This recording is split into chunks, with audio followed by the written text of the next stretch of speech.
Bismillahirrahmanirrahim. Assalamualaikum warahmatullahi wabarakatuh. Perkenalkan, nama saya Adnan Amhar dari dengan prodi Teknik Informatika kelas A dengan NIM 2023 1037 0311 001. Di sini saya akan mempresentasikan hasil dari merangkum jurnal tentang yang berjudul Kode Etik Profesi pada Teknologi Informasi. Yaitu, oke, kita langsung lanjut ke presentasinya.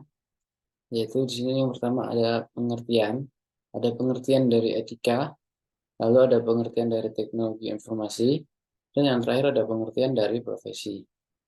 Yang pertama adalah pengertian dari etika. Etika sendiri berasal dari bahasa Yunani yaitu etikos, yang diindonesiakan menjadi etika, yang berarti timbul dari kebiasaan. Secara definisi, etika dapat diartikan sebagai sekumpulan azas atau nilai yang berkenaan dengan akhlak, tata cara, yaitu adat atau sopan santun, nilai mengenai benar dan salah, mengenai hak dan kewajiban seseorang di masyarakat. Etika sendiri mencakup analisis dan penerapan nilai-nilai benar dan salah, baik dan buruk, dan tanggung jawab. Etika dan moral pun harus diterapkan dalam penggunaan teknologi informasi dan komunikasi.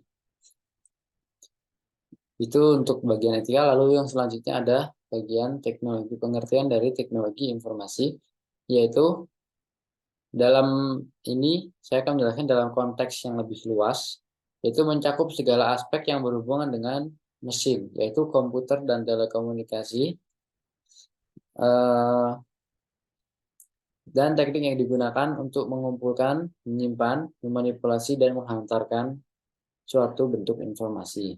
Teknologi informasi sendiri bermakna menggabungkan bidang teknologi seperti komputer, telekomunikasi, elektronik, dan bidang informasi seperti data, fakta, dan pemrosesan data. Lalu yang terakhir ada pengertian dari profesi. Profesi adalah suatu pekerjaan atau bidang minat yang dilakukan secara terus-menerus oleh seseorang di masyarakat untuk memenuhi kebutuhan sehari-hari. Nah, selanjutnya yaitu adalah pengertian dari kode etik. Apa sih kode etik itu? Kode etik merupakan suatu tatanan etika yang telah disepakati oleh suatu kelompok masyarakat tertentu. Kode etik sendiri umumnya termasuk dalam norma sosial, namun bila ada kode etik yang memiliki sanksi yang agak berat, maka masuk dalam kategori norma hukum. Nah, kode etik sendiri juga dapat diartikan sebagai pola aturan, tata cara, tanda baca, pedoman etis dalam melakukan suatu kegiatan atau pekerjaan. Kode etik sendiri merupakan pola aturan atau tata cara sebagai pedoman berperilaku. Tujuan kode etik sendiri agar para profesional memberikan jasa sebaik-baiknya kepada pemakai atau nasabahnya. Adanya kode etik sendiri akan melindungi perbuatan yang tidak profesional. Nah, selanjutnya di sini ada jenis-jenis pelanggaran etika dan kode etik, yakni uh, ada tiga, yaitu hacker dan cracker, ada piracy, dan data forgery. Sini saya akan menjelaskan yang pertama, yaitu hacker dan cracker. Kata hacker sendiri pertama kali muncul dengan arti positif, yaitu untuk menyebut seorang anggota yang memiliki keahlian pada bidang komputer.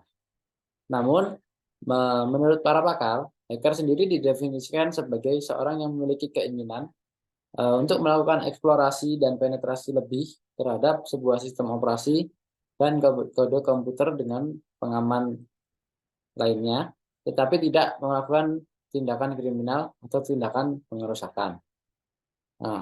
Nah, berbeda dengan cracker, cracker sendiri adalah sisi gelap dari para hacker, yaitu orang yang memiliki ketertarikan untuk mencuri informasi, melakukan berbagai macam kerusakan, dan sesekali melumpuhkan suatu jaringan komputer atau seluruh sistem komputer yang ada pada sebuah komputer. Nah, Yang selanjutnya yaitu piracy. Piracy sendiri adalah yaitu pembajakan perangkat lunak atau software yang sering dilakukan oleh para cracker. Berikut adalah beberapa bentuk pembajakan perangkat lunak yang sering terjadi di masyarakat umum, yaitu memasukkan perangkat lunak ilegal ke dalam hard disk, lalu soft listing atau pemakaian lisensi melebihi kapasitas, lalu ada penjualan CD-ROM ilegal, dan ada penyewaan perangkat lunak ilegal. Lalu yang ketiga ada data forgery, yaitu kejahatan ini dilakukan dengan tujuan memalsukan data pada dokumen-dokumen penting yang ada di internet. Ya, ini dokumen-dokumen ini biasanya dimiliki oleh institusi atau lembaga yang memiliki situs dengan berbasis web database, yakni database-nya yang disimpan di dalam website. Nah, dokumen tersebut disimpan sebagai scriptless dokumen dengan menggunakan internet sebagai medianya. Nah, kejadian ini biasanya diajukan untuk para perusahaan seperti e-commerce dan lain-lain.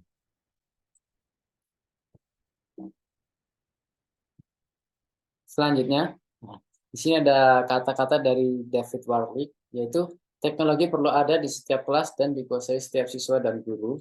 Mengapa? Karena teknologi adalah pena dan kertas di zaman ini. Dan inilah lensa kita untuk merasakan banyak hal di dunia ini tanpa harus keluar biaya ekstra atau harus pergi keluar negeri untuk mencari ilmu. Yang terakhir adalah simpulan. Ini berdasarkan uraian yang telah saya sampaikan pada presentasi saya kali ini. Ya, ini etika, teknologi informasi dan komunikasi adalah sekumpulan asas atau nilai yang berkenaan dengan akhlak, tata cara, nilai mengenai benar dan salah, hak dan kewajiban yang dianut oleh suatu golongan atau masyarakat tertentu. Lalu fungsi dari kode etik sendiri adalah memberikan pedoman bagi setiap anggota profesi tentang profesionalitas dalam bekerja. Lalu yang kedua ada sebagai sarana kontrol sosial bagi masyarakat atas profesi yang bersangkutan. Dan yang terakhir atau yang ketiga adalah mencegah campur tangan pihak luar di luar organisasi tentang hubungan etika dalam keanggotaan suatu profesi. Itulah kesimpulan yang dapat saya simpulkan dari presentasi saya kali ini. Kurang lebihnya mohon maaf. Sekian dari saya. Assalamualaikum warahmatullahi wabarakatuh.